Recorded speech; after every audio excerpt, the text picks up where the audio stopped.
Epic audio adventure present. Out of the Aeons by H. P. Lovecraft and Hazel Heald. Miss found among the effects of the late Richard H. Johnson, Ph.D., curator of the Cabot Museum of Archaeology, Boston, Massachusetts. It is not likely that anyone in Boston, or any alert reader elsewhere, will ever forget the strange affair of the Cabot Museum, the newspaper publicity given to that hellish mummy, the antique and terrible rumors vaguely linked with it, the morbid wave of interest and cult activities during 1932, and the frightful fate of the two intruders on December 1st of that year, all combined to form one of those classic mysteries which go down for generations as folklore and become the nuclei of whole cycles of horrific speculation. Everyone seems to realize, too, that something very vital and unutterably hideous was suppressed in the public accounts of the culminant horrors. Those first disquieting hints as to the condition of one of the two bodies were dismissed and ignored too abruptly, nor were the singular modifications in the mummy given the following up which their news value would normally prompt. It also struck people as queer that the mummy was never restored to its case. In these days of expert taxidermy, the excuse that its disintegrating condition made exhibition impracticable seemed a peculiarly lame one. As curator of the museum, I am in a position to reveal all the suppressed facts, but this I shall not do during my lifetime. There are things about the world and universe which it is better for the majority not to know, and I have not departed from the opinion in which all of us, museum staff, physicians, reporters, and police, concurred at the period of the horror itself. At the same time, it seems proper that a matter of such overwhelming scientific and historic importance should not remain wholly unrecorded, hence this account which I have prepared for the benefit of serious students. I shall place it among various papers to be examined after my death, leaving its fate to the discretion of my executors. Certain threats and unusual events during the past weeks have led me to believe that my life, as well as that of other museum officials, is in some peril through the enmity of several widespread secret cults of Asiatics, Polynesians, and heterogeneous mystical devotees. Hence it is possible that the work of the executors may not be long postponed. Executors note: Dr. Johnson died suddenly and rather mysteriously of heart failure on April 22, 1933. Wentworth Moore, taxidermist of the museum, disappeared around the middle of the preceding month. On February 18 of the same year, Dr. William Minot, who superintended a dissection connected with the case, was stabbed in the back, dying the following day. The real beginning of the horror, I suppose, was in 1879, long before my term as curator, when the museum acquired that ghastly, inexplicable mummy from the Orient Shipping Company. Its very discovery was monstrous and menacing, for it came from a crypt of unknown origin and fabulous antiquity on a bit of land suddenly upheaved from the Pacific's floor. On May 11, 1878, Captain Charles Weatherby of the freighter Eridanus, bound from Wellington, New Zealand, to Valparaiso, Chile, had sighted a new island unmarked on any chart and evidently of volcanic origin. It projected quite boldly out of the sea in the form of a truncated cone. A landing party under Captain Weatherby noted evidences of long submersion on the rugged slopes which they climbed, while at the summit there were signs of recent destruction, as by an earthquake. Among the scattered rubble were massive stones of manifestly artificial shaping, and a little examination disclosed the presence of some of that prehistoric cyclopean masonry found on certain Pacific islands and forming a perpetual archaeological puzzle. Finally, the sailors entered a massive stone crypt, judged to have been part of a much larger edifice, and to have originally lain far underground, in one corner of which the frightful mummy crouched. After a short period of virtual panic, caused partly by certain carvings on the walls, the men were induced to move the mummy to the ship, though it was only with fear and loathing that they touched it. Close to the body, as if once thrust into its clothes, was a cylinder of an unknown metal containing a roll of thin, bluish-white membrane of equally unknown nature, inscribed with peculiar characters in a grayish, indeterminable pigment. In the center of the vast stone floor was a suggestion of a trapdoor. But the party lacked apparatus sufficiently powerful to move it. The Cabot Museum, then newly established, saw the meager reports of the discovery and at once took steps to acquire the mummy and the cylinder. Curator Pickman made a personal trip to Valparaiso and outfitted a schooner to search for the crypt where the thing had been found, though meeting with failure in this matter. At the recorded position of the island nothing but the sea's unbroken expanse could be discerned, and the seekers realized that the same seismic forces which had suddenly thrust the island up had carried it down again to the watery darkness where it had brooded for untold eons. The secret of that immovable trapdoor would never be solved. The mummy and the cylinder, however, remained, and the former was placed on exhibition early in November, 1879, in the museum's Hall of Mummies. The Cabot Museum of Archaeology, which specializes in such remnants of ancient and unknown civilizations as do not fall within the domain of art, is a small and scarcely famous institution, though one of high standing in scientific circles. It stands in the heart of Boston's exclusive Beacon Hill district, in N. Vernon Street, near Joy, housed in a former private mansion with an added wing in the rear, and was a source of pride to its austere neighbors until the recent terrible events brought it an undesirable notoriety. The Hall of Mummies on the western side of the original mansion, which was designed by Bulfinch and erected in 1819, on the second floor, is justly esteemed by historians and anthropologists as harboring the greatest collection of its kind in America.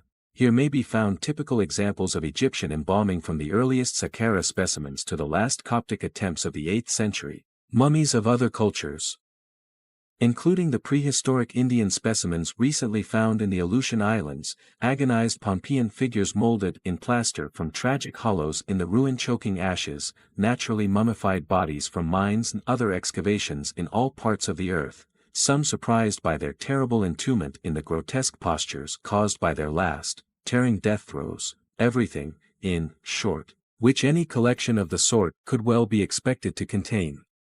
In 1879, of course, it was much less ample than it is now, yet even then it was remarkable. But that shocking thing from the primal cyclopean crypt on an ephemeral sea-spawned island was always its chief attraction and most impenetrable mystery. The mummy was that of a medium-sized man of unknown race, and was cast in a peculiar crouching posture. The face, half shielded by claw-like hands, had its under jaw thrust far forward, while the shriveled features bore an expression of fright so hideous that few spectators could view them unmoved. The eyes were closed, with lids clamped down tightly over eyeballs apparently bulging and prominent, bits of hair and beard remained, and the color of the whole was a sort of dull neutral gray. In texture the thing was half leathery and half stony, forming an insoluble enigma to those experts who sought to ascertain how it was embalmed. In places bits of its substance were eaten away by time and decay, rags of some peculiar fabric, with suggestions of unknown designs, still clung to the object. Just what made it so infinitely horrible and repulsive one could hardly say. For one thing, there was a subtle, indefinable sense of limitless antiquity and utter alienage which affected one like a view from the brink of a monstrous abyss of unplumbed blackness, but mostly it was the expression of crazed fear on the puckered, prognathous, half-shielded face, such a symbol of infinite, inhuman, cosmic fright could not help communicating the emotion to the beholder amidst a disquieting cloud of mystery and vain conjecture.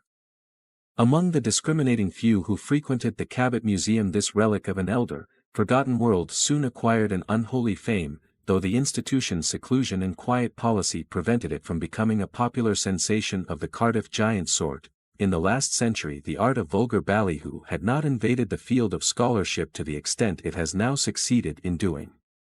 Naturally, savants of various kinds tried their best to classify the frightful object, though always without success.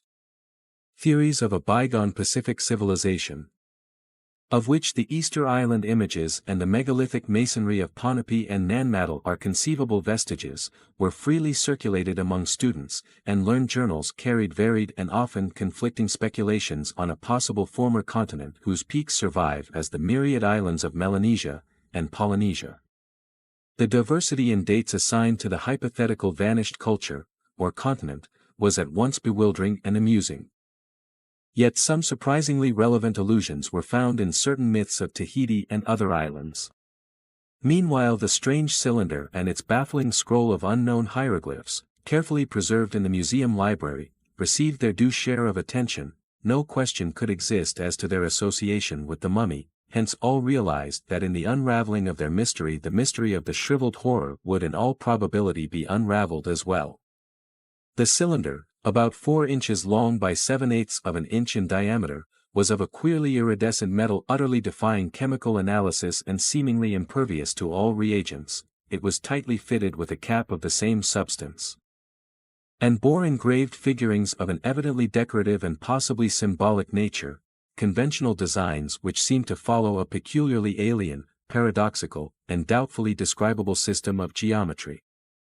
Not less mysterious was the scroll it contained, a neat roll of some thin, bluish-white, unanalyzable membrane, coiled round a slim rod of metal like that of the cylinder, and unwinding to a length of some 2 feet, the large, bold hieroglyphs, extending in a narrow line down the center of the scroll and penned or painted with a gray pigment defying analysis, resembled nothing known to linguists and paleographers, and could not be deciphered despite the transmission of photographic copies to every living expert in the given field.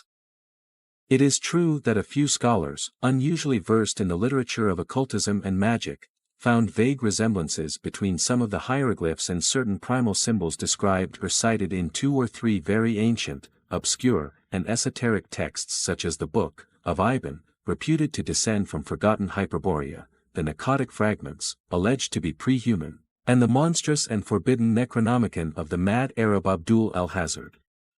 None of these resemblances, however, was beyond dispute. And because of the prevailing low estimation of occult studies, no effort was made to circulate copies of the hieroglyphs among mystical specialists. Had such circulation occurred at this early date, the later history of the case might have been very different. Indeed, a glance at the hieroglyphs by any reader of von Junt's horrible nameless cults would have established a linkage of unmistakable significance. At this period, however, the readers of that monstrous blasphemy were exceedingly few, copies having been incredibly scarce in the interval between the suppression of the original Dusseldorf edition, 1839, and of the Bridewell translation, 1845, and the publication of the expurgated reprint by the Golden Goblin Press in 1909. Practically speaking, no occultist or student of the primal past's esoteric lore had his attention called to the strange scroll until the recent outburst of sensational journalism which precipitated the horrible climax. 2. Thus matters glided along for a half-century following the installation of the frightful mummy at the museum. The gruesome object had a local celebrity among cultivated Bostonians, but no more than that, while the very existence of the cylinder and scroll, after a decade of futile research, was virtually forgotten. So quiet and conservative was the Cabot Museum that no reporter or feature writer ever thought of invading its uneventful precincts for rabble-tickling material.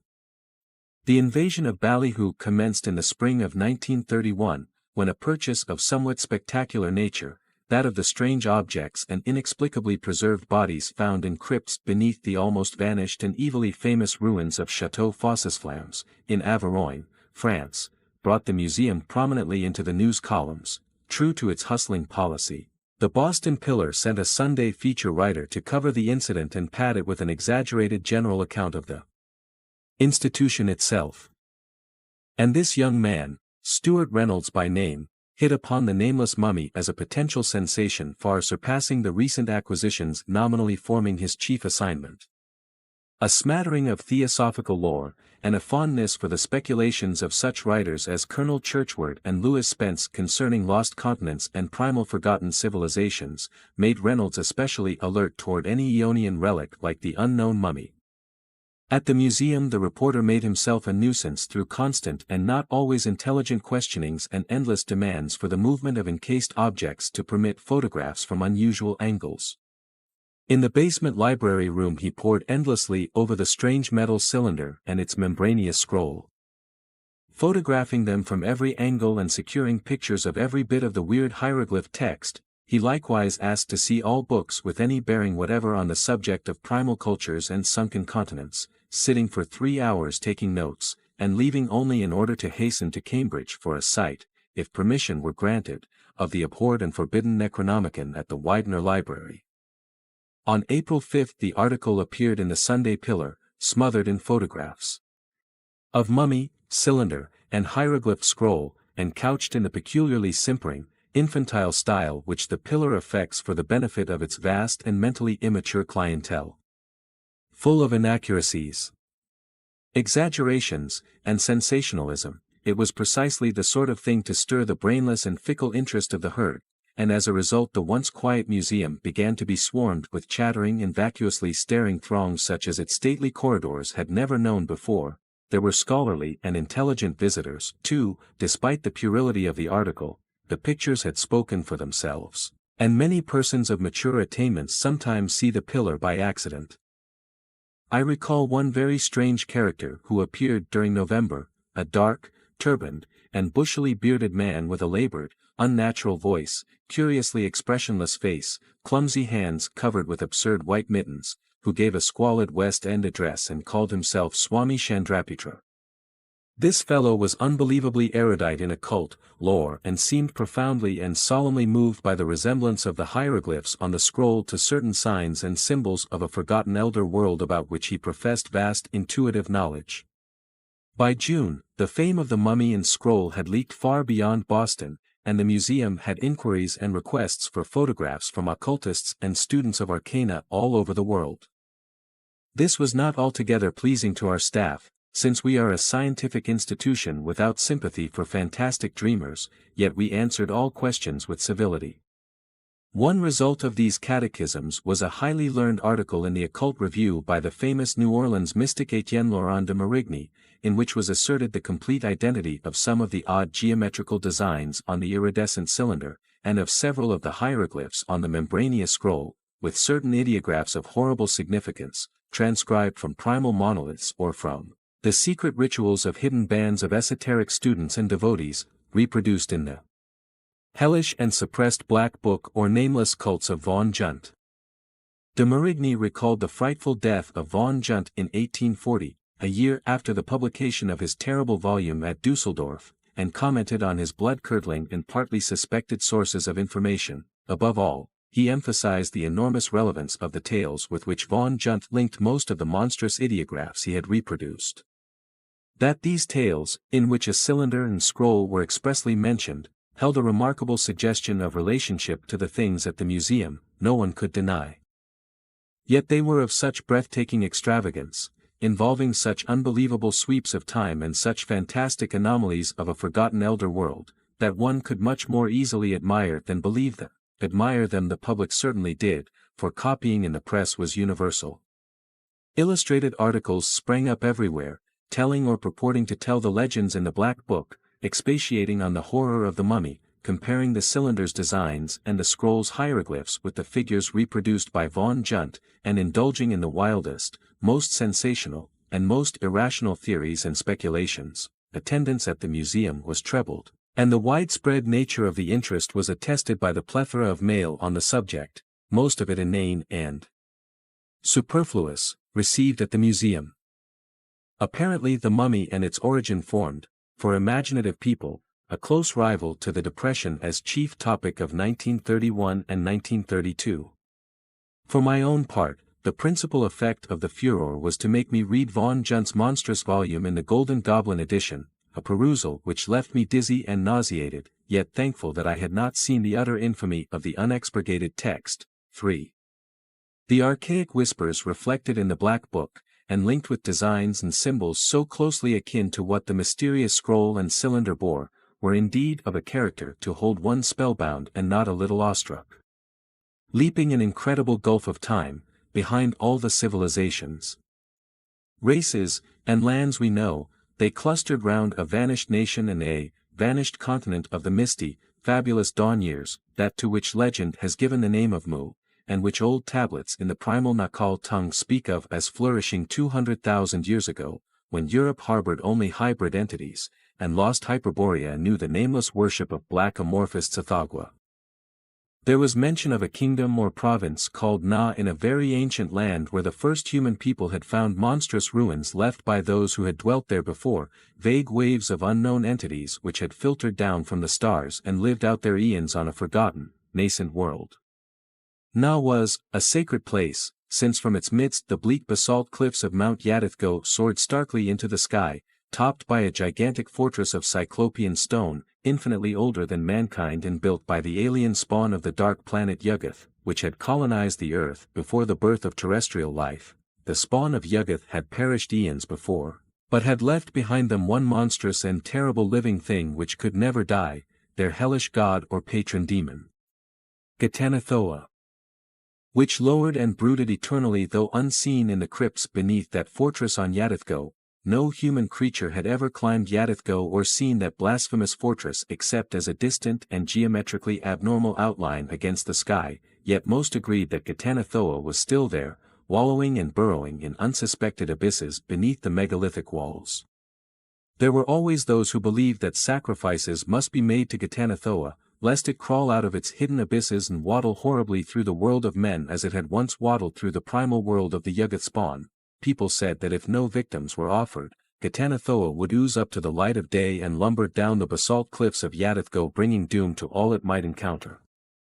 For no living thing could behold Ghatanothoa, or even a perfect graven image of Ghatanothoa, however small, without suffering a change more horrible than death itself. Sight of the god, or its image, as all the legends of the Yuggoth spawn agreed, meant paralysis and petrifaction of a singularly shocking sort, in which the victim was turned to stone and leather on the outside, while the brain within remained perpetually alive, horribly fixed and prisoned through the ages, and maddeningly conscious of the passage of interminable epochs of helpless inaction till chance and time might complete the decay of the petrified shell and leave it exposed to die. Most brains, of course, would go mad long before this aeon-deferred release could arrive. No human eyes, it was said, had ever glimpsed Ghatanothoa, though the danger was as great now as it had been for the Yuggoth spawn. And so there was a cult in Na which worshipped Ghatanothoa and each year sacrificed to it 12 young warriors and 12 young maidens. These victims were offered up on flaming altars in the marble temple near the mountain's base, for none dared climb Ghatanothoa's basalt cliffs or draw near to the cyclopean prehuman stronghold on its crest. Vast was the power of the priests of Ghatanothoa, since upon them alone depended the preservation of Na and of all the land of Mu from the petrifying emergence of Ghatanothoa out of its unknown burrows. There were in the land 100 priests of the dark god, under Amashemo the high priest, who walked before King Naban at the Nath feast, and stood proudly whilst the king knelt at the Doric shrine. Each priest had a marble house, a chest of gold, 200 slaves, and 100 concubines. Besides immunity from civil law and the power of life and death over all in Na save the priests of the king, yet in spite of these defenders there was ever a fear in the land lest Ghatanothoa slither up from the depths and lurch viciously down the mountain to bring horror and petrification to mankind. In the latter years the priests forbade men even to guess or imagine what its frightful aspect might be. It was in the year of the red moon, estimated as B.C. 173,148 by von Junt, that a human being first dared to breathe defiance against Ghatanothoa and its nameless menace. This bold heretic was Tyog, high priest of Shub-Niggurath and guardian of the copper temple of the goat with 1,000 young.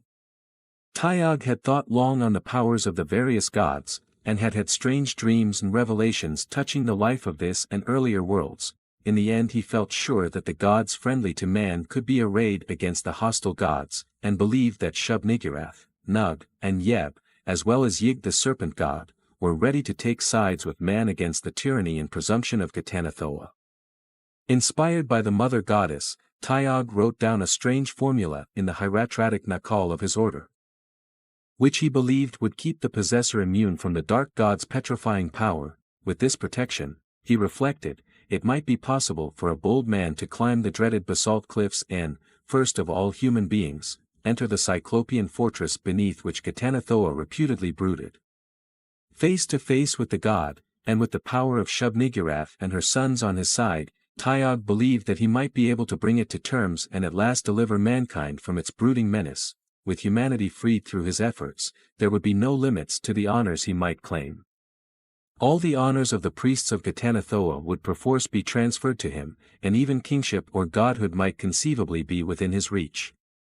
So Tyog wrote his protective formula on a scroll of Thagan membrane, according to von Junt, the inner skin of the extinct Yuggoth lizard, and enclosed it in a carven cylinder of lag metal, the metal brought by the elder ones from Yuggoth, and found in no mine of earth. This charm, carried in his robe, would make him proof against the menace of Ghatanothoa, it would even restore the dark god's petrified victims if that monstrous entity should ever emerge and begin its devastations. Thus he proposed to go up the shunned and man-untrodden mountain, invade the alien-angled citadel of Cyclopean stone, and confront the shocking devil entity in its lair. Of what would follow, he could not even guess, but the hope of being mankind's savior lent strength to his will. He had, however, reckoned without the jealousy and self-interest of Ghatanothoa's pampered priests.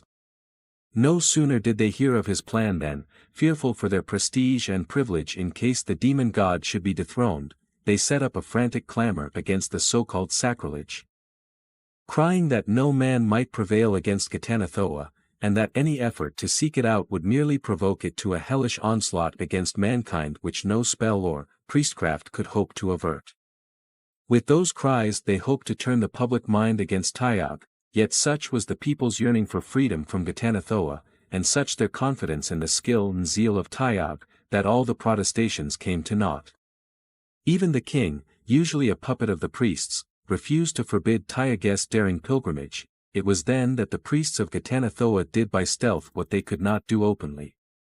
One night Immerse, the high priest, stole to Tyag in his temple chamber and took from his sleeping form the metal cylinder. Silently drawing out the potent scroll and putting in its place another scroll of great similitude, yet varied enough to have no power against any god or demon, when the cylinder was slipped back into the sleeper's cloak Immerse was content, for he knew Tyag was little likely to study that cylinder's contents again. Thinking himself protected by the true scroll, the heretic would march up the forbidden mountain and into the evil presence, and Ghatanothoa, unchecked by any magic, would take care of the rest. It would no longer be needful for Ghatanothoa's priests to preach against the defiance. Let Tyag go his way and meet his doom. And secretly, the priests would always cherish the stolen scroll, the true and potent charm, handing it down from one high priest to another for use in any dim future when it might be needful to contravene the devil god's will. So the rest of the night Immerse slept in great peace, with the true scroll in a new cylinder fashioned for its harborage. It was dawn on the day of the sky flames, nomenclature undefined by Von Junt, that Tyag, amidst the prayers and chanting of the people and with King Thaban's blessing on his head, started up the dreaded mountain with a staff of plath wood in his right hand. Within his robe was the cylinder holding what he thought to be the true charm, for he had indeed failed to find out the imposture. Nor did he see any irony in the prayers which Immerse and the other priests of Ghatanothoa intoned for his safety and success. All that morning the people stood and watched as Tyag's dwindling form struggled up the shunned basalt slope hitherto alien to men's footsteps, and many stayed watching long after he had vanished where a perilous ledge led round to the mountain's hidden side. That night a few sensitive dreamers thought they heard a faint tremor convulsing the hated peak, though most ridiculed them for the statement. Next day vast crowds watched the mountain and prayed, and wondered how soon Tyag would return. And so the next day, and the next. For weeks they hoped and waited, and then they wept. Nor did anyone ever see Tyag, who would have saved mankind from fears, again. Thereafter men shuddered at Tyag's presumption, and tried not to think of the punishment his impiety had met. And the priests of Ghatanothoa smiled to those who might resent the god's will or challenge its right to the sacrifices. In later years the ruse of Immerse became known to the people, yet the knowledge availed not to change the general feeling that Ghatanothoa were better left alone. None ever dared to defy it again, and so the ages rolled on, and king succeeded king, and high priest succeeded high priest, and nations rose and decayed, and lands rose above the sea and returned into the sea. And with many millennia decay fell upon Na, till at last on a hideous day of storm and thunder, terrific rumbling, and mountain-high waves, all the land of Mu sank into the sea forever, yet down the later Aeons thin streams of ancient secrets trickled. In distant lands there met together grey-faced fugitives who had survived the sea fiend's rage, and strange skies drank the smoke of altars reared to vanished gods and demons. Though none knew to what bottomless deep the sacred peak and cyclopean fortress of dreaded Ghatanothoa had sunk, there were still those who mumbled its name and offered to it nameless sacrifices lest it bubble up through leagues of ocean and shamble among men spreading horror and petrifaction. Around the scattered priests grew the rudiments of a dark and secret cult, secret because the people of the new lands had other gods and devils, and thought only evil of elder and alien ones, and within that cult many hideous things were done, and many strange objects cherished. It was whispered that a certain line of elusive priests still harbored the true charm against Ghatanothoa which Immerse stole from the sleeping Tyog, though none remained who could read or understand the cryptic syllables, or who could even guess in what part of the world the lost Na, the dreaded peak of Ghatanothoa, and the Titan fortress of the devil god had lain. Though it flourished chiefly in those Pacific regions around which Mu itself had once stretched. There were rumors of the hidden and detested cult of Ghatanothoa in ill-fated Atlantis, and on the abhorred plateau of Leng. Von Junt implied its presence in the fabled subterranean kingdom of Kanyen, and gave clear evidence that it had penetrated Egypt, Chaldea, Persia, China, the forgotten Semite empires of Africa, and Mexico and Peru in the New World, that it had a strong connection with the witchcraft movement in Europe, against which the bulls of popes were vainly directed, he more than strongly hinted. The West, however, was never favorable to its growth, and public indignation, aroused by glimpses of hideous rites and nameless sacrifices, wholly stamped out many of its branches. In the end it became a hunted, doubly furtive underground affair, yet never could its nucleus be quite exterminated. It always survived somehow, chiefly in the Far East and on the Pacific Islands, where its teachings became merged into the esoteric lore of the Polynesian Arioi.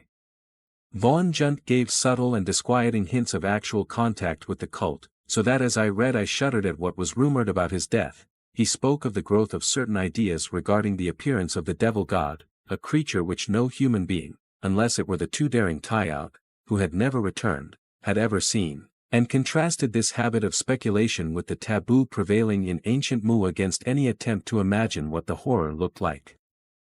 There was a peculiar fearfulness about the devotees' awed and fascinated whispers on this subject, whispers heavy with morbid curiosity concerning the precise nature of what Tyog might have confronted in that frightful pre-human edifice on the dreaded and now sunken mountains before the end, if it was an end, finally came, and I felt oddly disturbed by the German scholars' oblique and insidious references to this topic. But by May or June I realized that there was, all over the world, a surprising and unwanted burst of activity on the part of bizarre, furtive, and esoteric mystical organizations ordinarily quiescent and seldom heard from. It is not likely that I would have connected these reports with either the hints of Von Junt or the popular furor over the mummy and cylinder in the museum, but for certain significant syllables and persistent resemblances, sensationally dwelt upon by the press, in the rites and speeches of the various secret celebrants brought to public attention.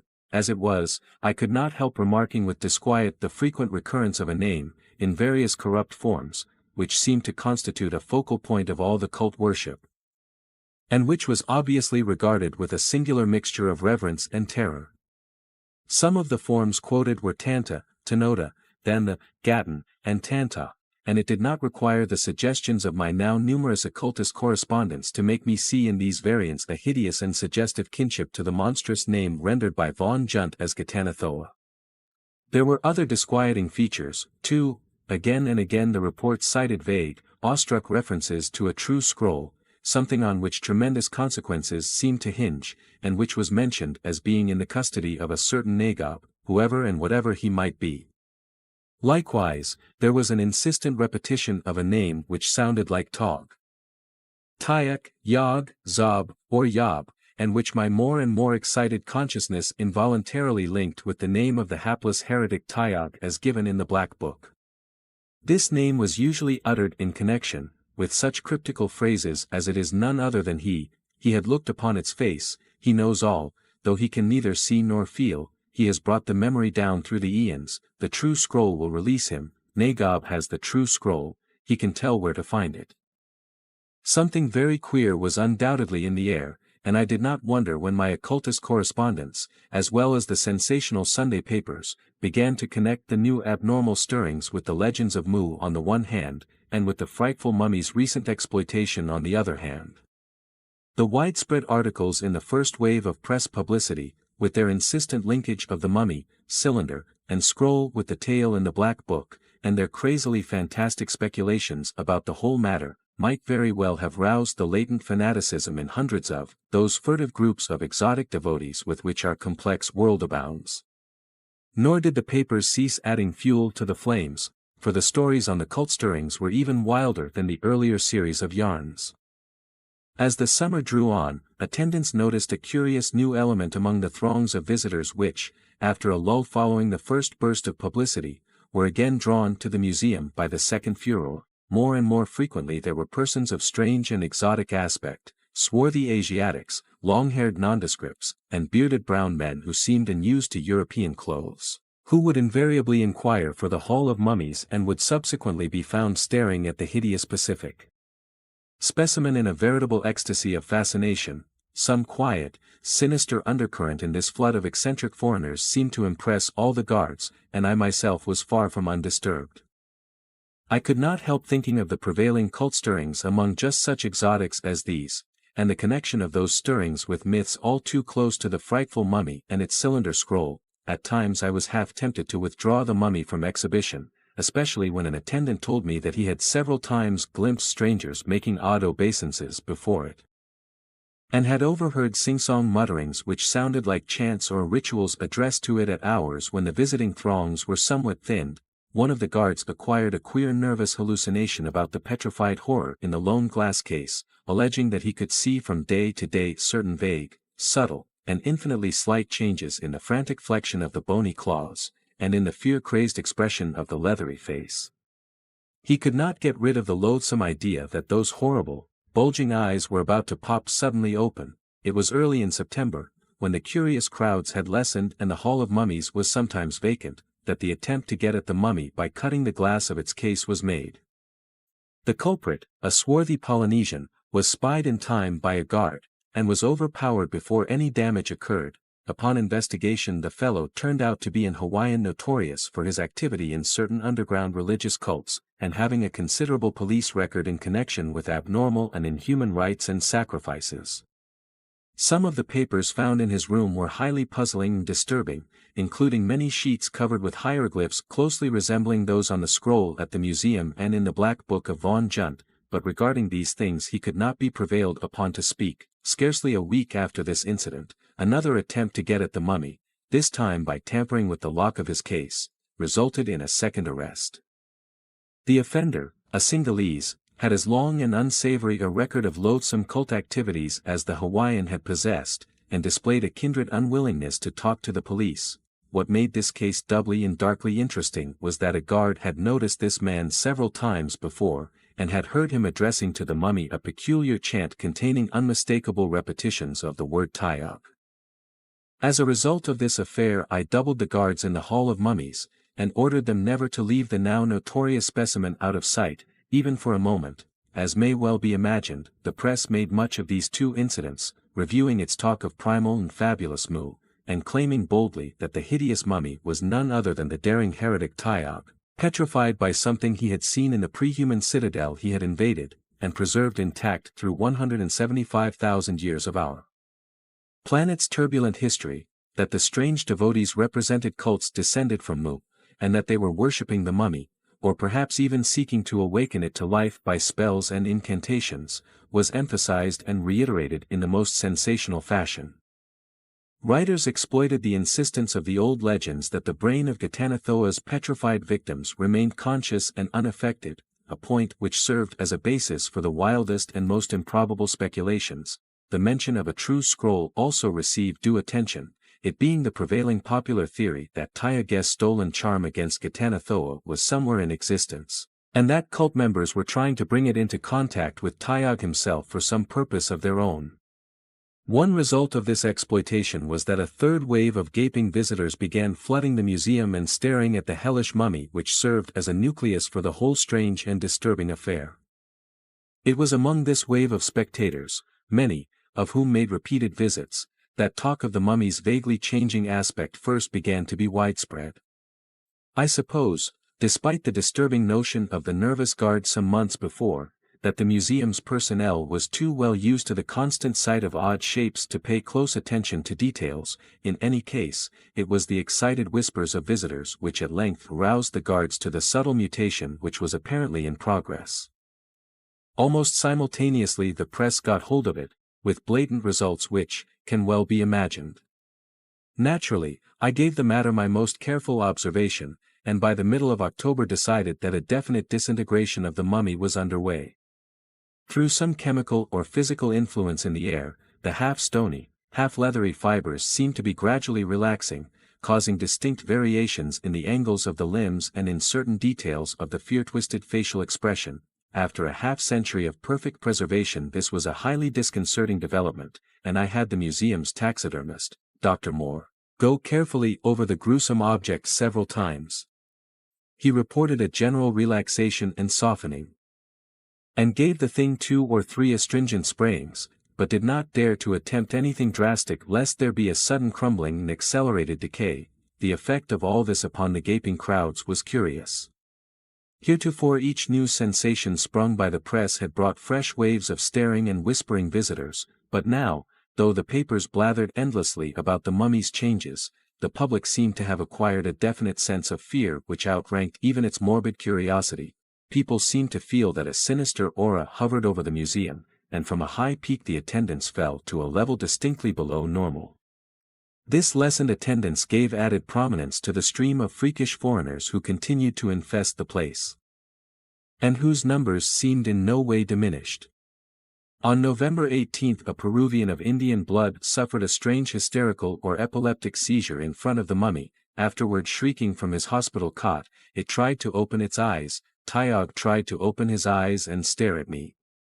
I was by this time on the point of removing the object from exhibition, but permitted myself to be overruled at a meeting of our very conservative directors.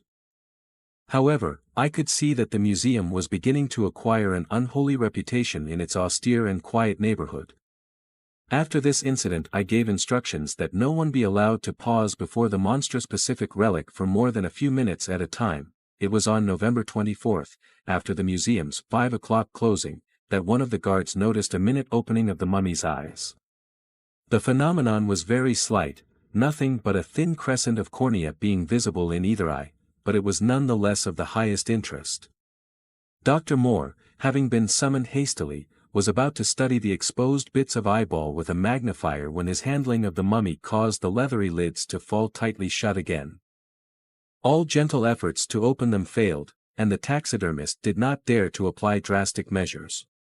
When he notified me of all this by telephone, I felt a sense of mounting dread hard to reconcile with the apparently simple event concerned. For a moment I could share the popular impression that some evil, amorphous blight from unplumbed deeps of time and space hung murkily and menacingly over the museum. 2 nights later a sullen Filipino was trying to secrete himself in the museum at closing time. Arrested and taken to the station, he refused even to give his name, and was detained as a suspicious person. Meanwhile the strict surveillance of the mummy seemed to discourage the odd hordes of foreigners from haunting it. At least, the number of exotic visitors distinctly fell off after the enforcement of the move along order. It was during the early morning hours of Thursday, December 1, that a terrible climax developed. At about 1 o'clock horrible screams of mortal fright and agony were heard issuing from the museum, and a series of frantic telephone calls from neighbors brought to the scene quickly and simultaneously a squad of police and several museum officials, including myself. Some of the policemen surrounded the building while others, with the officials, cautiously entered. In the main corridor we found the night watchman strangled to death, a bit of East Indian hemp still knotted around his neck, and realized that despite all precautions some darkly evil intruder or intruders had gained access to the place. Now, however, a tomb-like silence enfolded everything and we almost feared to advance upstairs to the fateful wing where we knew the core of the trouble must lurk. We felt a bit more steadied after flooding the building with light from the central switches in the corridor, and finally crept reluctantly up the curving staircase and through a lofty archway to the Hall of Mummies.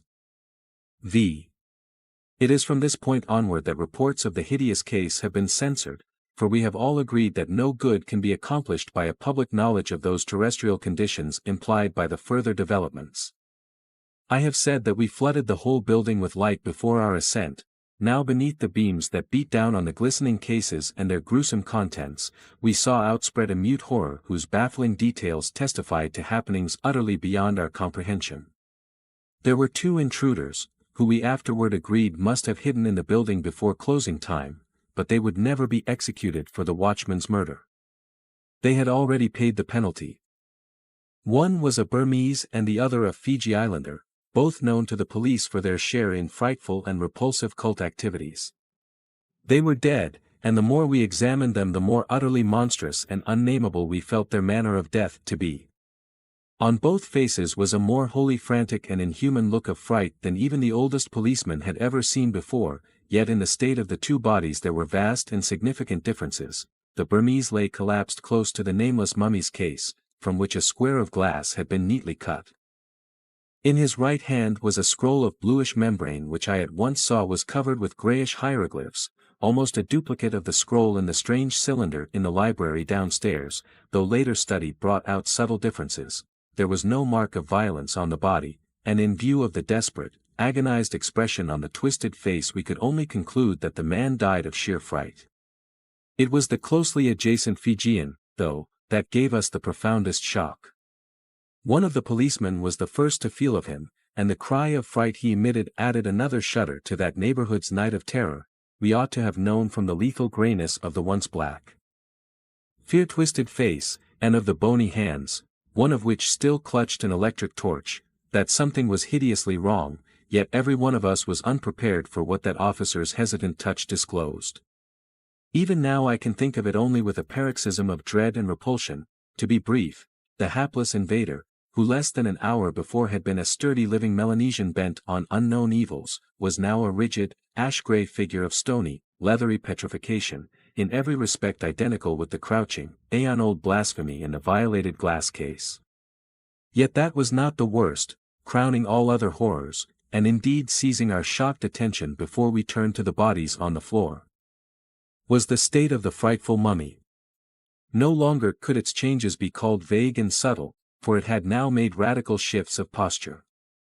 It had sagged and slumped with a curious loss of rigidity, its bony claws had sunk until they no longer even partly covered its leathery, fear-crazed face, and, God help us, its hellish bulging eyes had popped wide open, and seemed to be staring directly at the 2 intruders who had died of fright or worse. That ghastly, dead fish stare was hideously mesmerizing, and it haunted us all the time we were examining the bodies of the invaders. Its effect on our nerves was damnably queer, for we somehow felt a curious rigidity creeping over us and hampering our simplest motions, a rigidity which later vanished very oddly when we passed the hieroglyphed scroll around for inspection. Every now and then I felt my gaze drawn irresistibly toward those horrible bulging eyes in the case, and when I returned to study them after viewing the bodies I thought I detected something very singular about the glassy surface of the dark and marvelously well-preserved pupils. The more I looked, the more fascinated I became, and at last I went down to the office, despite that strange stiffness in my limbs, and brought up a strong multiple magnifying glass. With this I commenced a very close and careful survey of the fishy pupils, while the others crowded expectantly around.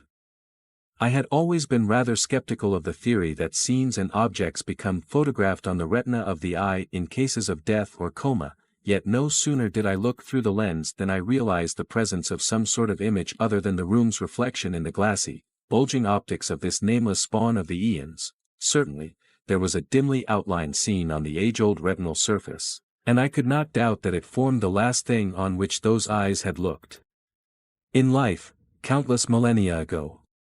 It seemed to be steadily fading, and I fumbled with the magnifier in order to shift another lens into place.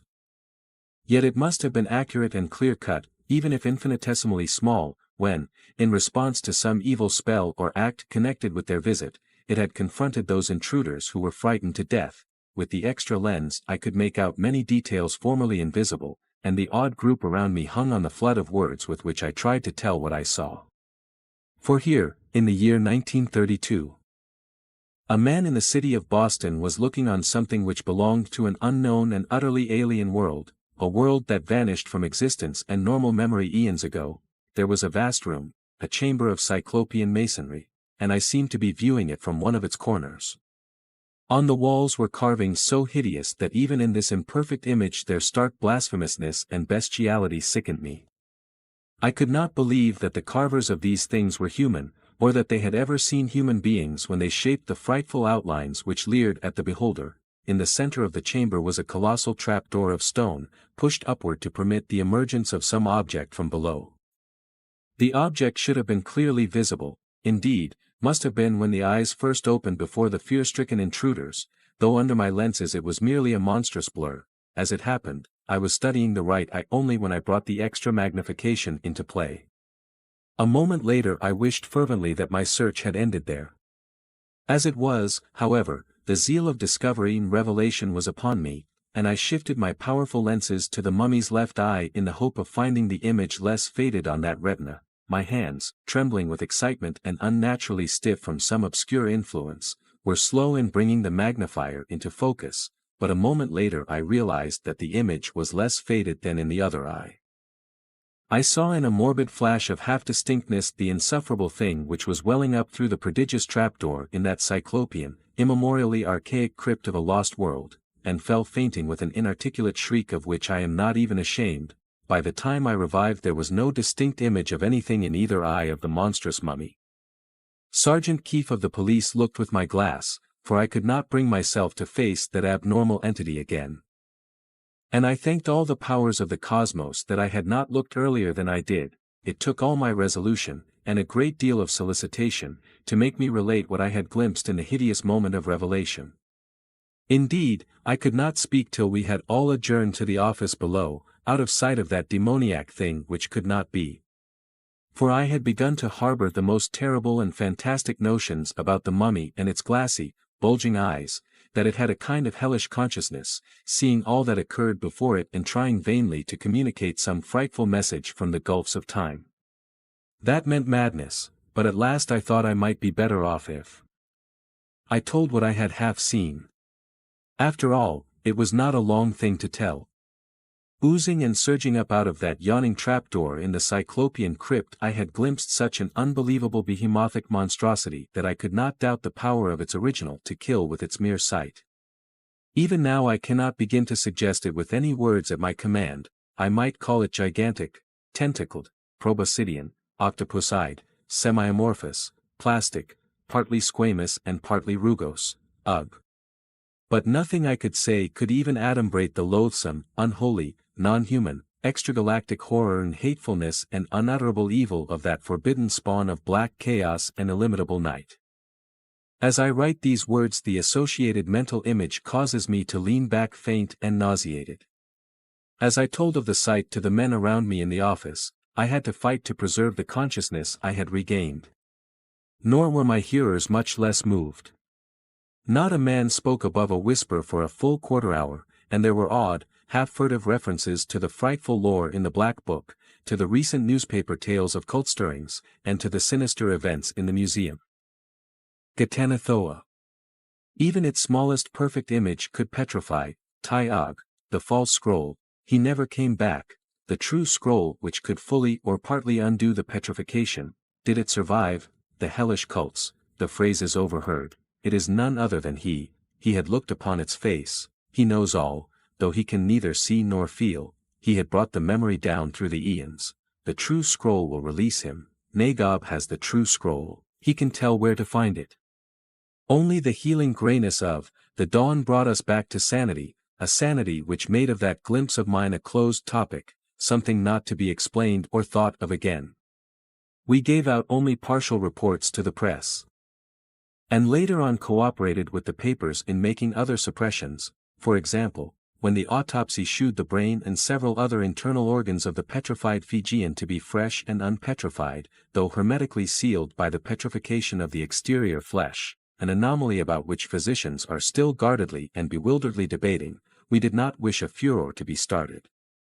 We knew too well what the yellow journals, remembering what was said of the intact-brained and still conscious state of Ghatanothoa's stony leathery victims, would make of this detail. As matters stood, they pointed out that the man who had held the hieroglyph scroll, and who had evidently thrust it at the mummy through the opening in the case, was not petrified, while the man who had not held it was.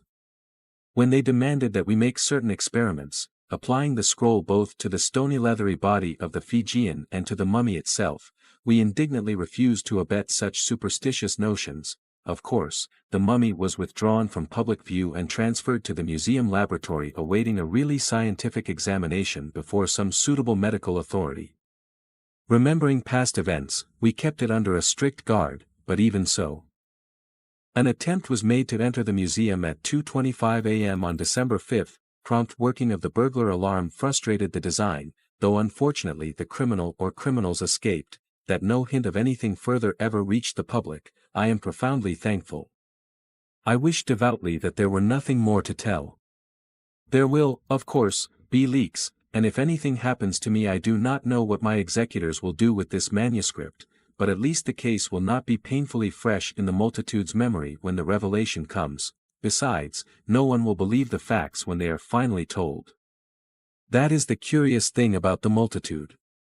When their yellow press makes hints, they are ready to swallow anything, but when a stupendous and abnormal revelation is actually made, they laugh it aside as a lie. For the sake of general sanity it is probably better so. I have said that a scientific examination of the frightful mummy was planned. This took place on December 8, exactly a week after the hideous culmination of events, and was conducted by the eminent Dr. William Minot, in conjunction with Wentworth Moore, Doctor of Science, taxidermist of the museum. Dr. Minot had witnessed the autopsy of the oddly petrified Fijian the week before. There were also present Messrs. Lawrence Cabot and Dudley Saltonstall of the museum's trustees, Drs. Mason, Wells, and Carver of the museum staff, 2 representatives of the press, and myself. During the week the condition of the hideous specimen had not visibly changed, though some relaxation of its fibers caused the position of the glassy, open eyes to shift slightly from time to time. All of the staff dreaded to look at the thing, for its suggestion of quiet, conscious watching had become intolerable, and it was only with an effort that I could bring myself to attend the examination. Dr. Minot arrived shortly after 1 p.m., and within a few minutes began his survey of the mummy.